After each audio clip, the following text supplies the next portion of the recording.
নমস্কার। বাংলা সেরা গল্পে সবাইকে জানাই স্বাগত। শুরু করছি আজকের গল্প।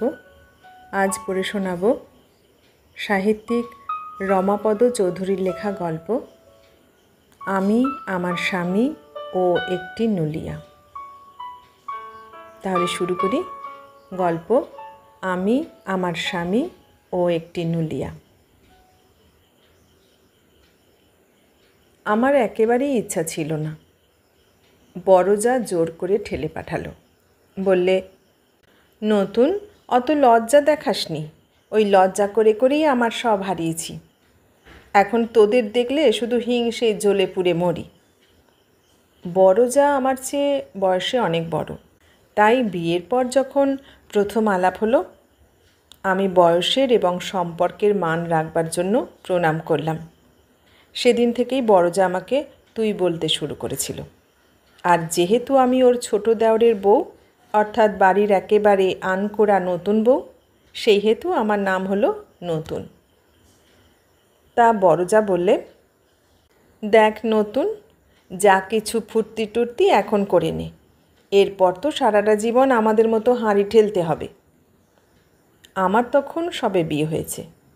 অনভ্যাসের ঘোমটা টানতেও কেমন হাসি হাসি পায়।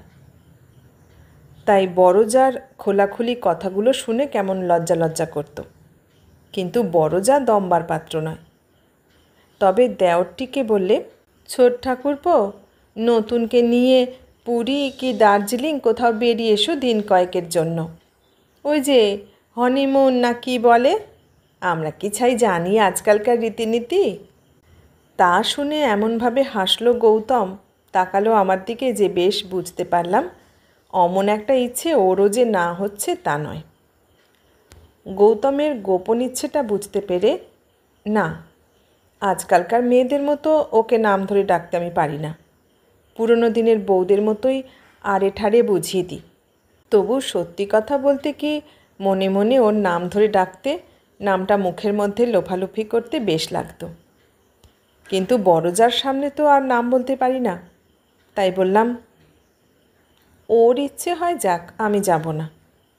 বড়জা রাগ দেখিয়ে বলল, ওরে আমার লজ্জাবতী লতা, যাবার ইচ্ছে নেই? যা বলছি শোন নতুন, দুটিতে দিন কয়েক কোথাও গিয়ে। ঠেলে ঠুলেই একরকম পাঠিয়ে দিলে। আমি আর গৌতম এসে উঠলাম পুরীর একটা হোটেলে, একেবারে সমুদ্রের গা ঘেঁষে। সমুদ্র আমি আগে তো কখনো দেখিনি। দেখে স্তম্ভিত হয়ে গেলাম, অভিভূত হয়ে গেলাম। এমন একটা রূপের পৃথিবী আছে আমি জানতামই না। আমার বুকের মধ্যেও যেন খুশির ঢেউগুলো গুড়গুড় করতে করতে ফুর্তিতে ফেটে পড়তে লাগলো। ছেলে মানুষের মতো আমার নাচতে গাইতে ছুটে যেতে ইচ্ছে হলো ঢেউগুলোর কাছে। কিন্তু তা না করে আমি গৌতমের উপর খুব খুশি হয়ে উঠলাম। ঠায় ওর মুখের দিকে তাকিয়ে মিষ্টি মিষ্টি হাসি হাসতে লাগলাম। আর ওর সুন্দর চোখ জোড়ার দিকে, চোখের তারা দুটোর দিকে তাকিয়ে থাকতে থাকতে আমার কেমন ভাবতে ভালো লাগলো, ওর চোখ দুটো যেন সমুদ্রের মতো নীল, সমুদ্রের মতো গভীর, সমুদ্রের মতো বিশাল। আনন্দে আহ্লাদে ওর চোখের দুটি সমুদ্রে ডুবে যেতে ইচ্ছে হলো, হারিয়ে যেতে ইচ্ছে হলো। ও বলল, কি দেখছো অমন করে? ওর বোধহয় একটু অস্বস্তি লাগছিল। লাগবারই কথা। কেউ একজন হাতে চিবুক রেখে মুখের দিকে তাকিয়ে থাকলে অস্বস্তি লাগবে না? কিন্তু আমি কি করব? আমাকে তখন দুষ্টুমিতে পেয়েছে। বললাম, সমুদ্র দেখছি। ও কেমন অপ্রতিভ হলো, হাসলো। বললে, আমি কি সমুদ্র নাকি? আমি আরও দুষ্টুমি করে সুর দিয়ে গেয়ে উঠলাম, তুমি হও গহীন গাং, আমি ডুইব্বা মরি। ও 3টে আঙুলের হালকা থাপ্পড় দিলে আমার গালে। আমি খিলখিল করে হেসে উঠেই ছুটে বেরিয়ে এলাম ঘর থেকে। বালির ওপর দিয়ে ছুটতে ছুটতে গিয়ে দাঁড়ালাম একেবারে সমুদ্রের ধারে।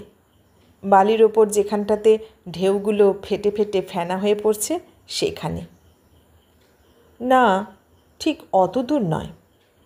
ঢেউয়ের অত কাছে যেতে আমার কেমন ভয় ভয় করলো। আমি তো তার আগে সমুদ্র দেখিনি, তাই অমন সুন্দর ঢেউগুলোকে যেমন ভালোও লাগলো, তেমনি কাছে যেতেও কেমন একটা আতঙ্ক বোধ করলাম। অচেনা মানুষের কাছে যেতে হলে যেমন ভয় ভয় করে, তেমনি। ঠিক কেমন বলবো, ফুলশয্যার রাতটার মতো। ভালোও লাগছে, মনের মধ্যে বেশ একটা খুশির গুনগুন। আবার অচেনা মানুষ গৌতমের এত কাছে যেতে হবে ভেবে কেমন এক ভয় ভয় ভাব। হঠাৎ চমকে উঠে ফিরে তাকিয়ে দেখি গৌতমও এসে দাঁড়িয়েছে একেবারে আমার পাশটিতে গা ঘেঁষে, আর আমারই মতো তাকিয়ে আছে সমুদ্রের দিকে। ছোট ছোট এক একটা দল পার ঘেঁষে হেঁটে যাচ্ছিল, মেয়ে পুরুষ, ছোট ছোট বাচ্চা ছেলে মেয়ে। যেই ঢেউ এসে পড়ছে, দু একজন ছুটে যাচ্ছে সাদা ফেনায় পা ডোবাতে। ওদিকে জেলেদের ডিঙির শাড়ি পরে আছে বালির ওপর, আর বালির ওপর বসে বসে বড় বড় জালগুলো মেরামত করছে জেলেরা। এই, ওরা কি কুড়োচ্ছে কি? আমি জিজ্ঞেস করলাম। ও বললে, ঝিনুক। ও মা, তাই নাকি? আমিও ধীরে ধীরে এগিয়ে গেলাম। দেখলাম ছোট বড় নানা রকমের সাদা আর রঙিন ঝিনুকের রাশি এসে পড়ছে ঢেউয়ের সঙ্গে সঙ্গে। ঢেউ সরে গেলেই সেগুলো চিকচিক করছে বালির উপর।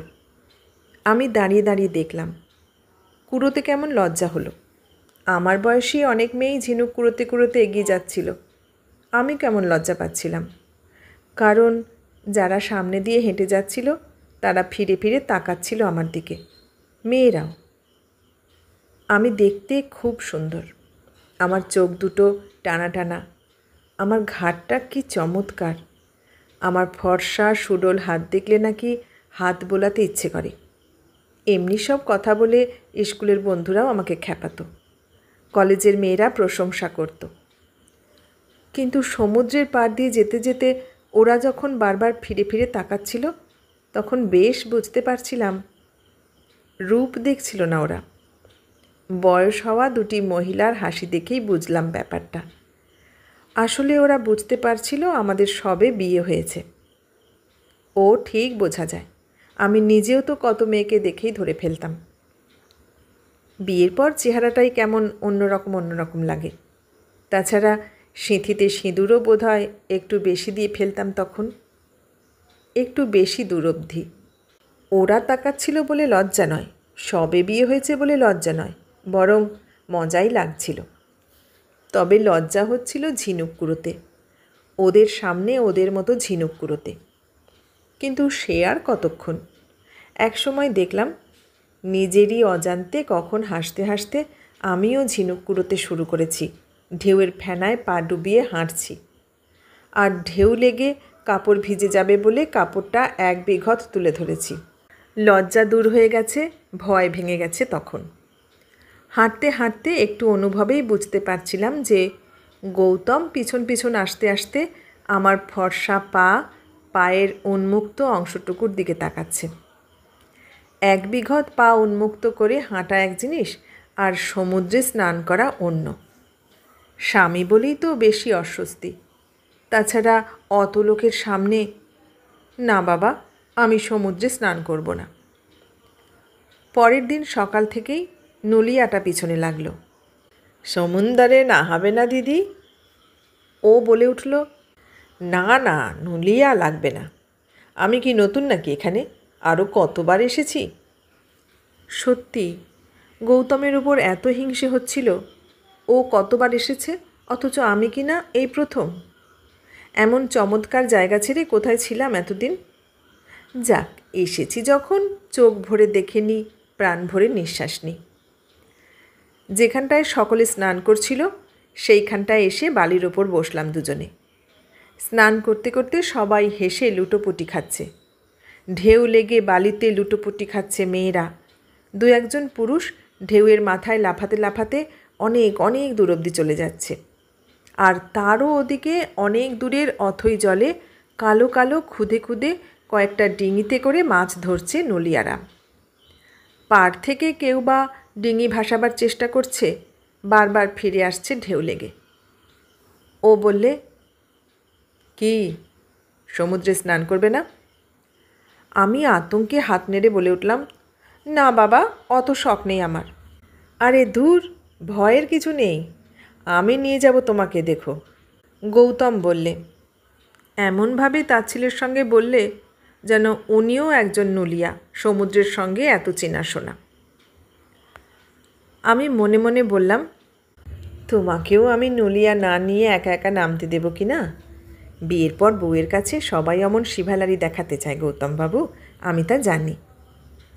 মনে মনে এ কথা ভাবতে ভাবতে আমি হঠাৎ ঠাট্টা সুরে ডাকলাম, ও গৌতমবাবু। ও ফিরে তাকালো। বললাম, কি দেখছেন স্যার? সমুদ্র। বললাম, হুম, আমি জানি। কি? হেসে উঠে বললাম, বলবো না। সত্যি, মেয়েরা যে কী করে স্নান করছিল আমার নিজেরই অবাক লাগছিল। কখনো বালিতে গড়িয়ে পড়ছে, কাউকে স্রোতে টেনে নিয়ে যাচ্ছে, কারো কাপড় চোপড়। একজনের অবস্থা দেখে তো আমি আর গৌতম হেসে লুটিয়ে পড়লাম। বেচারা শাড়িখানা হাতে নিয়েই টুপ করে বসে পড়ল গলা অবধি জলে ডুবিয়ে। কি করবে, জলের তোরে লাজ লজ্জা রাখা দায়। আর কাপড় জামা নামেই আছে, জলে ভিজে এমন অবস্থা, শরীরের কিছুই চাপা ঢাকা থাকে না। পুরুষগুলোও কেমন ক্যাট ক্যাট করে তাকিয়ে আছে দেখো। আমি ইয়ার্কির ছলে গৌতমের চোখের দিকে তাকালাম। এই, কি দেখছো মশাই অমন ড্যাব ড্যাব করে? ও হাসল। আর আমি ভাবলাম, ওদের মতো ওভাবে সমুদ্র জলে নামতে পারবো না আমি অত লোকের সামনে, গৌতমের সামনে। কিন্তু ইচ্ছেও যে না হচ্ছিল তা নয়। একবার ভাবছিলাম, মন্দ হয় না, বেশ তো জলে লুটোপুটি খাওয়া যায়। বিয়ের আগে এই তো সেদিনও ঝমঝম বৃষ্টি পড়ছে, আমরা দু বোন ছাদে গিয়ে ভিজলাম। তবে হ্যাঁ, নুলিয়া না নিয়ে নামতে পারবো না। ওদের মতো নুলিয়াটাকে হাত ধরতে দেব না অবশ্য। মেয়েগুলো অমনভাবে নুলিয়াদের হাত ধরেই বা যাচ্ছে কেন ঢেউ কেটে কেটে? টাল সামলাতে না পেরে পড়ে যাবে, ভেসে যাবে এই ভয়ে? তা একটু দূরেই না হয় থাকবে নুলিয়াটা। না, এত দূর এসে সমুদ্রে স্নান না করে গেলে মনে খোঁতখোঁতনি থেকে যাবে। বড়জা হয়তো জিজ্ঞেস করবে, হ্যাঁ রে নতুন, সমুদ্রে নিয়েছিস তো রোজ? তারপরও অবশ্য ইয়ার্কি ঠাট্টা করবে তা জানি। বড়জা অবশ্য বলেছিল, আগে নাকি এসেছিল একবার রথের সময়, ননদরাও। এবার ওরা যদি সবাই আসতো ভালো হতো, সবাই মিলে সমুদ্রে স্নান করা যেত। বড়জা বেশ ভালো মানুষ। সত্যি, আমি কত সুখী, কত সুখী। কারো জীবনে যে এত সুখ থাকে বিয়ের আগে কল্পনাও করতে পারিনি। গৌতম হঠাৎ হেসে উঠল হো হো করে। তন্ময়তা ভেঙে গেল। সামনে তাকাতেই আমিও হেসে উঠলাম। ভীষণ মোটা একটা লোক সমুদ্রে নামছিল, প্রথম ঢেউ লেগেই কাত। ফুটবলের মতো গড়াতে গড়াতে ফিরে এলো বালির ওপর হুমড়ি খেয়ে। আরে, এর মধ্যে এত চড়া রোদ উঠে গেছে, বালি তেতে উঠেছে। কি, নামবে না? গৌতম জিজ্ঞেস করল। আমি সায়ও দিলাম না, অমতও করলাম না। ভেতরে ভেতরে যে একটু ইচ্ছে না হচ্ছিল তা নয়। গৌতম বলল, চলো তাহলে তেল তোয়ালে নিয়ে আসি, কাপড়টা বদলে আসি। উঠে পড়লাম। হোটেলের নলিয়াটা আবার সেলাম করলে। নাহাতে যাবে না দিদি? বললাম, যাব, দাঁড়াও। গৌতম বলে উঠল, না না, নুলিয়া লাগবে না, আমি একাই পারবো তোমাকে সামলাতে। আমার অবশ্য নিজের জন্যে তত ভয় হচ্ছিল না, ভয় হচ্ছিল ওর জন্যেই। বললাম, থাক না একজন সঙ্গে, সবাই তো নুলিয়া নিয়েই নামছে। তাচ্ছিল্যের হাসি হাসল গৌতম। আমার কথাটাকে কোনো আমলই দিল না। হেসে বললে, তুমি দেখছি সাজন্তীর চেয়েও ভীতু। আমি কি যেন বলতে যাচ্ছিলাম, থেমে গেলাম। কারণ আমাদের দোতলার ঘরটির পাশের সিঁড়ি বেয়ে তেতলার সেই বউটি, যার সাজগোজের ঘটা দেখে আমরা সাজন্তী নাম দিয়েছিলাম, তাকে নেমে আসতে দেখলাম, পিছনে তার স্বামী। চোখাচোখি হতেই বউটি হেসে বলল, যাবেন না সমুদ্রে স্নান করতে? কি আশ্চর্য, ওই বউটা যে কাপড় ভিজে যাবে এই ভয়ে ঝিনুক কুড়োবার সময়ও ঢেউয়ের কাছে যেত না, সেও চলেছে সমুদ্রে স্নান করতে। একটা সাদা সিধে শাড়ি পরেছে, গোলাপি রঙের টার্কিশ তোয়ালেটা বাঁ কাঁধ থেকে ডান কাঁধ অবধি ছড়িয়ে দিয়েছে সুছন্দ বুকের ওপর দিয়ে। একরাশ ফাঁপানো চুলে ঢেকে গেছে সারা পিঠ। নিজের অজ্ঞাতেই আমি গৌতমের দিকে তাকালাম। চোখ সরিয়ে নিলে ও, আর বউটির প্রশ্নের জবাবে হেসে বললে, তখন থেকে তো ভয় ভাঙাবার চেষ্টা করছি। আমি হাসলাম বটে, কিন্তু মনে মনে চটে গেলাম গৌতমের উপর। আমি সমুদ্রকে ভয় পাই এ কথাটা বউটিকে না শোনালেই কি চলতো না? আর গৌতম বউটির দিকে অমন মুগ্ধ হয়ে তাকিয়েছিলই বা কেন? না হয় আমার চেয়ে একটু সাজগোজ বেশি করে, দেখতে কি আমার চেয়ে সুন্দর? বউটি এবং তার স্বামী হাসতে হাসতে নেমে গেল। আমি চুল খুলে কাপড় বদলে নেমে পড়লাম, একটাও কথা না বলে। গৌতম পিছনে পিছনে। নুলিয়াটা আবার ধরল বেরুবার মুখে। গৌতম বললে, না না, লাগবে না। আসলে ওর মনে প্রথম থেকেই একটা বাহাদুরি দেখাবার নেশা ঢুকেছিল, বেশ বুঝতে পেরেছিলাম। ও যেন সব জানে, সব বোঝে, সব পারে। প্রথম প্রথম ওর এই ভাবটা আমার বেশ ভালোই লাগছিল। বেশ একটা নির্ভর করবার মতো মানুষ যেন।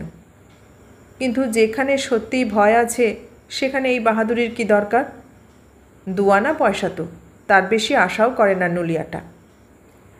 কিন্তু পয়সার জন্যে তো নয়, বরং পয়সা খরচ করতে পেলেই যেন খুশি হয় গৌতম। আসলে ওই অকারণ টাকা খরচ করার মধ্যেও যেন কি একটা বাহাদুরি লুকিয়ে আছে। বেশ বুঝতে পারতাম ও যেন আমার চোখে, তার নবপরিণীতা স্ত্রীর চোখে নিজেকে বড় করে তোলবার ফিকির খুঁজছে। কখনো অপ্রয়োজনে টাকা খরচ করে, কখনো সমুদ্রকে তুচ্ছ করে, কখনো বা হোটেলের ঠাকুর চাকরকে ধমক দিয়েও বোধহয় আমার কাছে ওর মূল্য বাড়াবার চেষ্টা করছিল। নুলিয়াটা কিন্তু নাছোড়বান্দা। ফিরে তাকিয়ে দেখলাম সে এসে দাঁড়িয়ে আছে একটু দূরে। গৌতম যখন ওকে তুচ্ছ করে আমার হাত ধরে হিড়হিড় করে টেনে নিয়ে যেতে গেল, নুলিয়াটা তখন শুধু বললে, কারেন্ট আছে বাবু। কিন্তু কে শোনে তার কথা? গৌতম টানতে টানতে আমাকে তখন জলে নামিয়ে নিয়ে গেছে। ওর হাত ধরেই ঢেউয়ের ঘা খেতে খেতে ভয়ে ভয়ে এগিয়ে যাচ্ছিলাম। কিছুটা গিয়ে আর সাহস হলো না। ও যত এগিয়ে যেতে চায় আমি তত বাধা দিই। শেষে হাল ছেড়ে দিলে ও বললে, বেশ, তবে তুমি উঠে যাও, আমি একটু পরে উঠব। তখন ওর কথা আর কে ভাবে, নিজে পালিয়ে বাঁচতে পারলে হয়। পাড়ে উঠে এসে চিৎকার করে বললাম, এই বেশি দূরে যেও না। কিন্তু বললেই কি আর শোনে? ওই যে বললাম, ওর মনে তখন বাহাদুরি দেখানোর নেশা ঢুকেছে। বিয়ের পর তখন একটা মাসও কাটেনি। এ সময়ে নতুন বউটির চোখে নিজেকে নেপোলিয়ান বানানোর ইচ্ছা কোন স্বামীর না হয়? ও তাই আমার কথায় কান দিল না। আমার অবশ্য যেমন ভয়ও করছিল তেমনি ভালোও লাগছিল। সাজন্তী ইতিমধ্যে স্নান সেরে ভিজে কাপড়ে এসে দাঁড়িয়েছে আমার পাশে, আর তার স্বামীটি স্নান করছে তখনও, কিন্তু নুলিয়ার হাত ধরে। তাকে দেখে আমি হেসেই ফেললাম। মেয়ে মানুষেরও অধম, কি ভিতরে বাবা ভদ্রলোকটা। মনে মনে ভয় পেলে কি হবে, গর্বও হচ্ছিল গৌতমের জন্যে। এ একা একাই কত দূর এগিয়ে যাচ্ছে দেখো। একটার পর একটা ঢেউয়ের মাথায় লাফ দিয়ে, কখনো ঢেউ ভেঙে পড়ার মুহূর্তে টুপ করে ডুব দিয়ে ও তখন অনেক দূরে চলে গেছে। আমি চিৎকার করে ডাকলাম একবার, বোধহয় শুনতে পেল না। এ কি, এত দূরে চলে যাচ্ছে কেন? এত দূর চলে গেছে তখন গৌতম, যেখানে আশেপাশে আর একটিও লোক নেই। সাজন্তীর স্বামী ততক্ষণে উঠে এসেছেন, আর বউটি গৌতমের দিকে আঙুল দেখিয়ে তার স্বামীকে বললে, দেখো দেখো উনি কত দূর গেছেন। বউটির চোখের দৃষ্টিতে, গলার সুরে সপ্রশংস ভাবটুকু দেখে গর্বে বুক ফুলে উঠল আমার। সত্যি গৌতম যেন মুহূর্তের জন্য নেপোলিয়নের মতো বীর হয়ে উঠল আমার চোখে। কিন্তু সাজন্তী আর তার স্বামী হোটেলের দিকে চলে যেতেই আমার বুকের ওপর একটা আতঙ্কের পাথর চেপে বসল।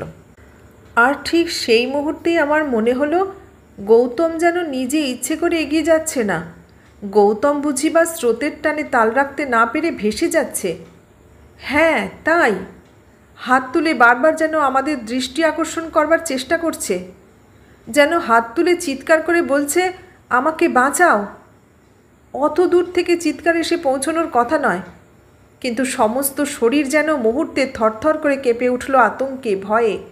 মনে হলো গৌতম ভেসে যাচ্ছে, স্থির মৃত্যুর দিকে এগিয়ে যাচ্ছে। বিভ্রান্তের মতো আমি এদিক ওদিক তাকালাম, কি করব ঠিক করে উঠতে পারলাম না। নুলিয়াটাকে খুঁজলাম, লোকটা ঠায় দাঁড়িয়ে আছে তখনও, অন্যমনস্কভাবে কি যেন দেখছে। সমস্ত শরীর শিউরে উঠল আমার, চোখ ঠেলে কান্না এলো, পাগলের মতো হয়ে গেলাম আমি। ছুটে গেলাম নুলিয়াটার কাছে। তারপর মুহূর্তের মধ্যে আমার দু হাতের দুটো বালা খুলে তার হাতে গুঁজে দিয়ে কান্নায় ভেঙে পড়ে অনুরোধ করলাম, ওকে বাঁচাও, তুমি বাঁচাও, ওই দেখো ভেসে যাচ্ছে, ডুবে যাচ্ছে। ঠিক কি বলেছিলাম, কিভাবে বলেছিলাম নিজেও জানি না। সেই মুহূর্তে আমার মাথার ঠিক ছিল না, কিন্তু নুলিয়াটার মাথার ঠিক ছিল। সে বালা দুটো আমার হাতেই গুঁজে দিয়ে একবার তাকালো গৌতমের দিকে, বিড়বিড় করে কি যেন বললে, তারপর সমুদ্রের বুকে ঝাঁপিয়ে পড়ল। সে যে কি উৎকণ্ঠায় 1 ঘন্টা কেটেছে, আজ ভাবলেও সারা শরীর ঘামে ভিজে যায়, ঘুম আসে না কোনো দিন। নুলিয়াটা একটু একটু করে এগিয়ে চলেছে, একটার পর একটা ঢেউ পার হচ্ছে, আর আমার মনে হচ্ছে যেন কত সময় পার হয়ে যাচ্ছে। বালির ওপর এ প্রান্ত থেকে ও প্রান্ত অবধি নিষ্ফল ছোটাছুটি, নিজেরই অজ্ঞাতে কখন আমিও জলের কাছে এগিয়ে এসেছি। একটার পর একটা ঢেউ পার হচ্ছে নুলিয়াটা, আর আমার মন বলছে, পারবে না, পৌঁছতে পারবে না নুলিয়াটা, গৌতমকে বাঁচানো যাবে না। এক নিমেষের জন্যে গৌতমের শরীরের কালো বিন্দুটুকু একটা মাতাল ঢেউয়ের মাথায় উঠেই অদৃশ্য হয়ে গেল।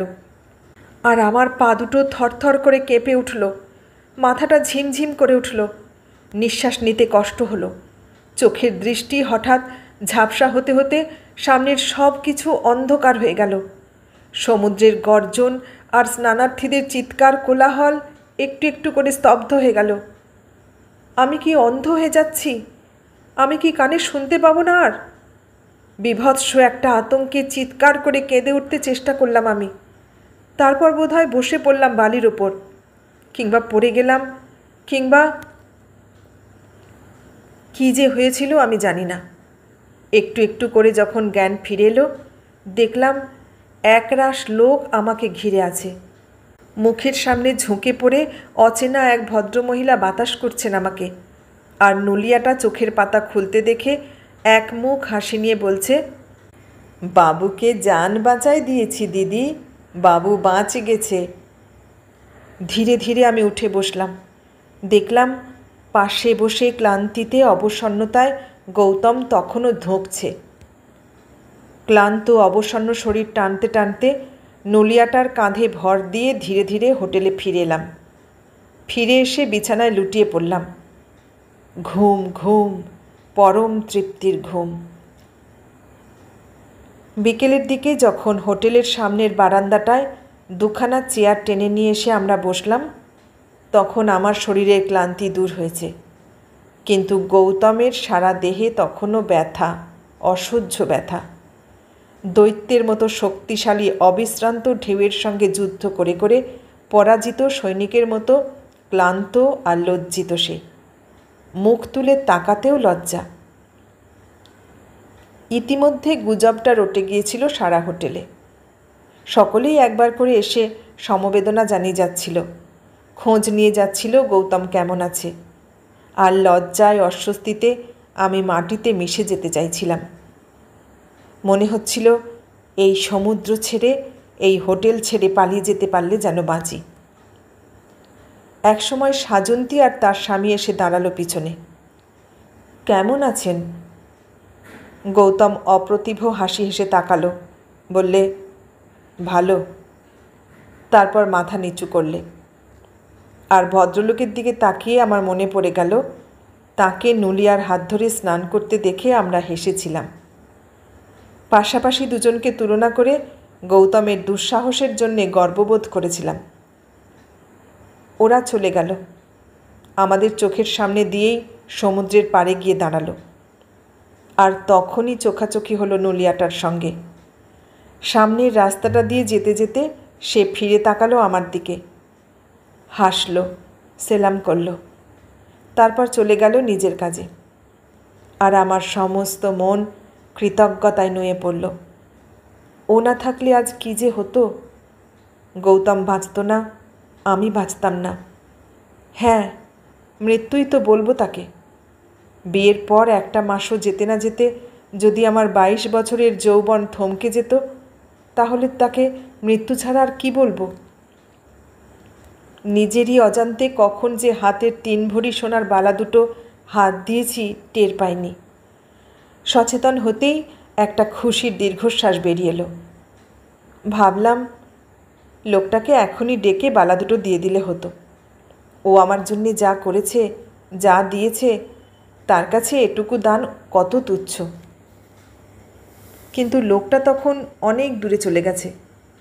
তাই ভাবলাম, থাক, এত তাড়া কিসের। লোকটা তো আর চলে যাচ্ছে না। কাল সকালে যখন আবার আসবে তখনই দিয়ে দেব। পরের দিন সকালে গৌতম আবার চাঙ্গা হয়ে উঠল। গতকালের সেই লজ্জা আর অস্বস্তি যেন ঝেড়ে ফেলেছে। বললে, চলো, বেড়াতে যাবে না? বললাম, চলো। ঘর থেকে বেরিয়ে এসে দাঁড়ালাম সমুদ্রের পাড়ে, যেখানে অবিশ্রান্ত ঢেউ ফেটে পড়ছে তীরের ওপর, তা থেকে একটু দূরে। আগেকার মতো কাছে যেতে ইচ্ছে হলো না। না, ভয় নয়, কেমন একটা বিতৃষ্ণা। হঠাৎ দেখলাম নুলিয়াটা আর একজনের সঙ্গে কাঁধে একটা লাঠিতে বিরাট জালটা ঝুলিয়ে যাচ্ছে আমাদের পাশ দিয়ে। চোখাচোখি হলো। ও হাসলো, আমিও। ভাবলাম, এখনই দিয়ে দেব বালা দুটো। কিন্তু এই বালা দুটো নিয়ে কী বা করবে ও? ওর কাছে এই বালা দুটো যা দুগাছি চুড়িও তাই। নিয়ে ওর বউকে পরতে দেবে হয়তো, বিক্রি তো করবে না। আর চুড়ি দুটোর দামই বা কম কি? দুটো 1 ভরি সোনা তো আছেই। তাছাড়া কৃতজ্ঞতার দাম তো সোনা দিয়ে যাচাই হয় না। আর বালা দুটো দিয়ে দিলে মা বকবে না তো? বড় যা বলবে হয়তো, 2 দিনের জন্য গেলি নতুন, গিয়েই বালাজোড়া খুইয়ে এলি। বলবে নিশ্চয়ই, কারণ বালার প্যাটার্নটা বড়জার খুব পছন্দ হয়েছিল। তার চেয়ে 1 জোড়া চুড়িই বরং দেওয়া যাবে নুলিয়াটাকে, ওর বউকে পরাতে বলবো। কিন্তু এই জায়গাটা ছেড়ে পালাতে না পারলে যেন শান্তি নেই। আমরা দুজনে এই সমুদ্রের পাড়ে এসে দাঁড়িয়েছি। অন্য সকলের মতো সমুদ্র দেখছি কিংবা কিছুই দেখছি না, অথচ ঝিনুক কুড়োতে কুড়োতে যারাই যাচ্ছে ফিরে তাকাচ্ছে আমাদের দিকে, আমার দিকে। আর তাদের সেই তীব্র দৃষ্টিতে আমি যেন উপহাস দেখতে পেলাম। যেন সকলেই হাসছে আমাদের দেখে, যেন বলাবলি করছে, যেমন বীরত্ব দেখাতে গিয়েছিল উচিত শাস্তি হয়েছে। সাজন্তীর চোখেও যেন এমনই এক উপহাস লুকিয়েছিল। সেই দুটি টানা টানা কৌতুকে চঞ্চল চোখ, যে চোখ প্রশংসার বিস্ময়ে বিস্ফারিত হয়ে বলে উঠেছিল, দেখো দেখো, উনি কত দূর গেছেন। সেই চোখ জোড়া এখন যেন উপহাসের তীক্ষ্ণ। আমি গৌতমকে বললাম, চলো, কাল সকালেই চলে যাই, আমার আর ভালো লাগছে না। গৌতম সায় দিল, তাই চলো। কিন্তু যাওয়া হলো না। স্টেশন থেকে ফিরে এসে গৌতম বলল, বার্থ পাওয়া গেল না, 3 দিন পরে একটা ব্যবস্থা হবে। পরের দিন সকালে নিত্যদিনের মতোই সাজন্তী আর তার স্বামী নেমে গেল আমার চোখের সামনে দিয়ে। তেমনি বুকের ওপর গোলাপি তোয়ালেটা বিছিয়ে 1 পিঠ এলো চুলে একটা অকারণ ঝাঁকুনি দিয়ে সিঁড়ি বেয়ে নামতে নামতে আমাদের ঘরের সামনে বউটি থমকে দাঁড়ালো। কিন্তু স্নান করতে যাব কি না সে প্রশ্ন না করেই নেমে গেল।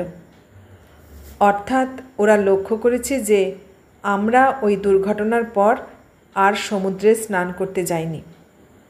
শুধু কি লক্ষ্য করেছে, হয়তো বলাবলি করেছে নিজেদের মধ্যে, হাসাহাসিও। বউটির ওপর অকারণেই চটে গেলাম আমি। থামলেই যদি আমার চোখের সামনে, তাহলে একটাও কথা বলল না কেন? ভাবলাম আমিও আর কথা বলবো না ওর সঙ্গে, উত্তর দেব না কোনো প্রশ্নের। কিন্তু ওরা যখন স্নান সেরে ফিরছে, মুখোমুখি দেখা হয়ে গেল সিঁড়ির বাঁকে। আর হঠাৎ কথার ফোয়ারা হয়ে উঠল বউটি। শুনেছেন, আজ আবার একজন ডুবে যাচ্ছিল, একটা বুড়ো। নুলিয়ারা গিয়ে বাঁচালো তাকে। কেউ ডুবে গেলে বাঁচানোর কাজ ওদের, নুলিয়াদের। শুনলাম গভর্নমেন্ট নাকি টাকা দেয় সেই জন্যে। সত্যি? নুলিয়ারা না থাকলে কী যে হতো। আর আজ কি সাংঘাতিক জোয়ার ছিল, দেখলেন না তো? অনর্গল কথা, অনেক কথা বলে গেল বউটি। আমি শুধু ম্লান হাসলাম একটু। আর বউটি চলে যেতেই আমি গৌতমকে বললাম, এই, নুলিয়ারা নাকি টাকা পায় গভর্নমেন্টের কাছে কেউ ডুবে গেলে বাঁচাবে বলে। কই, শুনিনি তো, গৌতম বললে। আমি বললাম, হ্যাঁ, ওপরতলার বউটি যে বললে, ওই সাজন্তী। দুপুরে শুয়ে শুয়ে আমি ওই কথাই ভাবছিলাম, আর আনমনে চুড়ি দুটো নিয়ে নাড়াচাড়া করছিলাম। চুড়ির প্যাটার্নটা দিদি পছন্দ করেছিল। দিদির কথা মনে পড়লেই আমার এত ভালো লাগে। দিদির মতো আমাকে বোধহয় আর কেউই ভালোবাসে না, গৌতমও নয়। বিয়ের যত ঝামেলা তো দিদিই মাথায় করে নিয়েছিল। বাজার করা, ডেকোরেটর করা, শ্বশুরবাড়ির লোকদের আদর আপ্যায়ন। বাবা বুড়ো মানুষ, কতদিক আর সামলাবেন। দাদাটা তো আড্ডা আর হকি ক্রিকেট নিয়েই আছে। দিদি বিয়ের পর একটা উপদেশ শুধু দিয়েছিল, দেখ নমি, গায়ের গয়নাগুলো বাবা যা দিয়েছেন তোকে আমাকে, এগুলো লোক দেখাবার জন্যে নয়, সাজগোজের জন্যেও নয়। এগুলোই আমাদের ব্যাংক, আমাদের ভবিষ্যৎ। খেয়ালের বশে যেন এগুলো বিক্রি করিস না, হাজার অভাব অনটন হলেও না। আচ্ছা, অভাব অনটন হলেও যা বিক্রি করতে নিষেধ করেছিল দিদি, তা যদি নুলিয়াটাকে দিয়ে দিই, তাহলে কি দিদি রাগ করবে? দিয়ে অবশ্য দেব না। দিতে আমার নিজেরই তেমন ইচ্ছে এখন আর হচ্ছে না। কেন দেব? সাজন্তী যে বললে ওরা গভর্নমেন্টের কাছ থেকে টাকা পায়। ডুবন্ত মানুষ দেখলে তাকে বাঁচানো তো ওদের কাজ। তাছাড়া ডিঙি করে কত মাছ ধরে আনে ওরা, বিক্রি করে। নেহাত গরিবও ওরা নয়। একজনকে স্নান করিয়ে দিতে 2 আনা করে নেয়, তাতে কম টাকা রোজগার হয় না কি ওদের? আমি অবশ্য অকৃতজ্ঞ নই। নুলিয়াটা সত্যি তো গৌতমকে বাঁচিয়ে দিয়েছে। ও না থাকলে আজ কি দশা হতো আমার? কোন মুখ নিয়ে বাড়ি ফিরতাম? তাছাড়া সারা জীবনটাই তো নষ্ট হয়ে যেত এই 22 বছর বয়সে। না, নুলিয়াটাকে কিছু একটা দিতেই হবে। আংটিটা দিলে কেমন হয়? আমার তো অনেকগুলো আংটি, চেনা অচেনা অনেকেই তো আংটি দিয়েছে। মুক্ত বসানো যেটা, সেটা অবশ্য দেব না। আর জামাইবাবু যেটা দিয়েছে সেটা খুব সুন্দর দেখতে, ওটা রেখে দেব। না রাখলে জামাইবাবু কি ভাববে যদি কোনো দিন পড়তে বলে? ওটা দিয়েছি শুনলে জামাইবাবু খুব দুঃখ পাবে। জামাইবাবু সত্যি খুব আমাকে ভালোবাসে, খুব। এক সময় মনে হয় দিদিকেও যেন অত ভালোবাসে না। তা অবশ্য সত্যি নয়। বউয়ের চেয়ে কেউ কি আর শালিকে বেশি ভালোবাসতে পারে? মোটেই না। জামাইবাবুটা ভারী ফাজিল আর ভারী দুষ্টু। ও ইচ্ছে করেই অমন ভাব করে। আমি কি আর বুঝি না? দিদিকে রাগাবার জন্যেই অমনি করে। রাগলে দিদিকে খুব সুন্দর দেখায় কি না? রাগলে দিদিকে যে খুব সুন্দর দেখায় আমি কিন্তু কোনোদিন লক্ষ্য করিনি। গৌতমই প্রথম বলেছিল। সেই যে দিদির বাড়ি গিয়ে সব মিষ্টিগুলো খেতে পারেনি গৌতম, আর দিদি তাই রেগে গিয়েছিল। তারপরই বলেছিল, তোমার দিদি রেগে গেলে খুব সুন্দর দেখায় কিন্তু ওকে। গৌতম রেগে গেলে আমার মোটেই ভালো লাগে না, তাই দুদিন পরে যাবার আগের দিন বিকেলে ও যখন রুক্ষ গলায় বললে, জিনিসপত্র গোছগাছ করনি কেন, তখন আমার খারাপ লেগেছিল। কই, বিয়ের পর থেকে একটা দিনও তো অমনভাবে কথা বলেনি ও। হঠাৎ এমন রাগ রাগ ভাব কেন? আসলে ও বোধহয় ভেবেছিল আমার ফিরে যেতে ইচ্ছে নেই, আর ও তখন পালাবার জন্যে অধীর। প্রতি মুহূর্তে বেচারার মনে অদ্ভুত এক লজ্জা, কিনা সমুদ্রে ডুবে যাচ্ছিল লোকটা। ভাবলে আমার নিজের হাসি পায়। সত্যি কি কাণ্ডটাই না করলো গৌতম। বড় যা বলেছিল হনিমুন করে আসতে, ভালো হনিমুনই হলো বটে। কিন্তু সারাটা বিকেল সারাটা সন্ধে কেমন গম্ভীর গম্ভীর ভাব, সারা মুখ যেন থমথম করছে গৌতমের।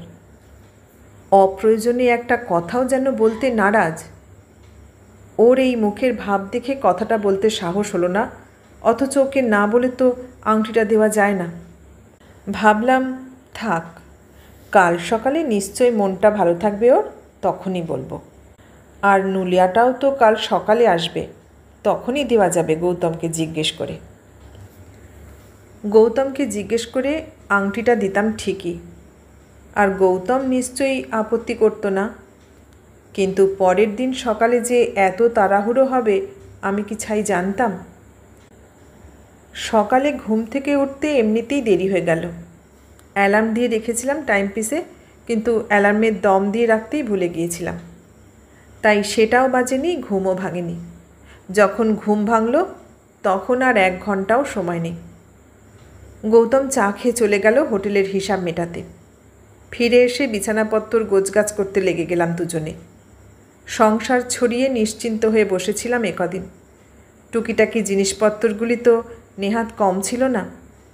আগের দিন কিছু কিছু বাঁধাছাদা হয়েই ছিল, কিন্তু চিরুনি, টুথব্রাশ, পাউডার, দাড়ি কামানোর সরঞ্জাম সব গুছিয়ে নিতে সময় লাগলো।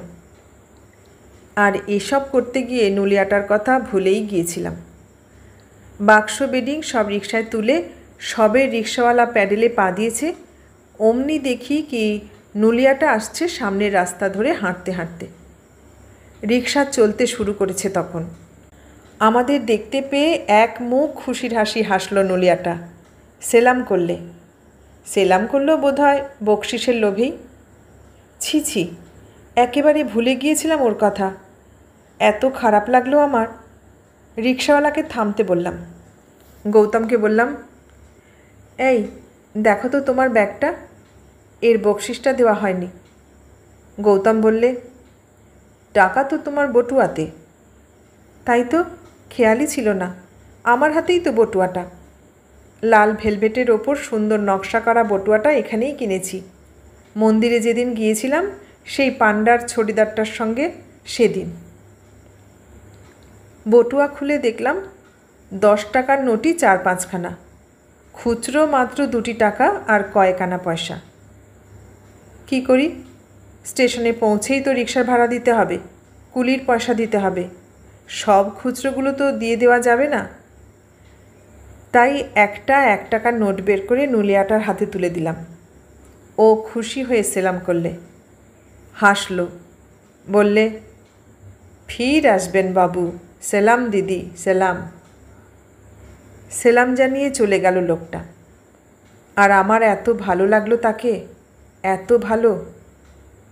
ফিরে এসেই বড়জাকে বললাম, জানেন দিদি, নুলিয়াগুলো এত ভালো মানুষ, এমন চমৎকার। বড়জা হাসল, বললে, দেখিস নতুন, এত ভালো ভালো বলিস না, ঠাকুরপোর আবার হিংসে হবে। আমি হেসে ফেললাম। তারপর বললাম, ও মা, আসল কাণ্ডটার কথাই তো বলিনি, রীতিমতো একটা কাণ্ড। কী কাণ্ড? চোখ কপালে তুলল বড়জা। আমি বললাম, আপনার ঠাকুরপো আর একটু হলেই তো ডুবে যেত, একটা নুলিয়া দেখতে পেয়েই সাঁতরে গিয়ে বাঁচালো। লোকটা নিজেই দেখতে পেয়েছিল। ওরা তো সমুদ্রে চান করাতে 2 আনা করে নেয়। আমি আসবার সময় কিন্তু 1 টাকাই বকশিশ দিয়ে এসেছি। বলতে বলতে হঠাৎ কেন জানি না একটু অন্যমনস্ক হয়ে পড়েছিলাম। সেদিনের সেই আতঙ্কের দৃশ্যটুকু চোখের সামনে ভেসে উঠেছিল। বড় যা কী যেন বললে, আর আমার তন্ময়তা ভেঙে গেল। ভাবলাম, সত্যি কি বালা দুটো দেব বলেছিলাম নুলিয়াটাকে? বোধহয় না। সে সময় আমার কি মাথার ঠিক ছিল? কি বলেছি, কি করেছি তা কি আর আমিই জানি? না, বালাটালার কথা নিশ্চয়ই বলিনি। তাছাড়া আমার বলা কওয়ার জন্যে কি অপেক্ষা করেছিল না কি নুলিয়াটা? কখনো না। আমি বলার আগেই হয়তো নুলিয়াটা দেখতে পেয়েছিল। দেখতে পেয়েই সমুদ্রে ঝাঁপিয়ে পড়েছিল। কেউ ডুবে গেলে তাকে বাঁচানো তো ওদের কাজ। এতক্ষণ শুনলেন রমাপদ চৌধুরীর লেখা গল্প আমি, আমার স্বামী ও একটি নুলিয়া। কেমন লাগলো গল্পটা? ভালো লাগলে লাইক, কমেন্ট, শেয়ার করবেন। আর নতুন বন্ধু হলে সাবস্ক্রাইব করার অনুরোধ রইল। সবাইকে অনেক ধন্যবাদ জানিয়ে আজ এখানেই শেষ করলাম।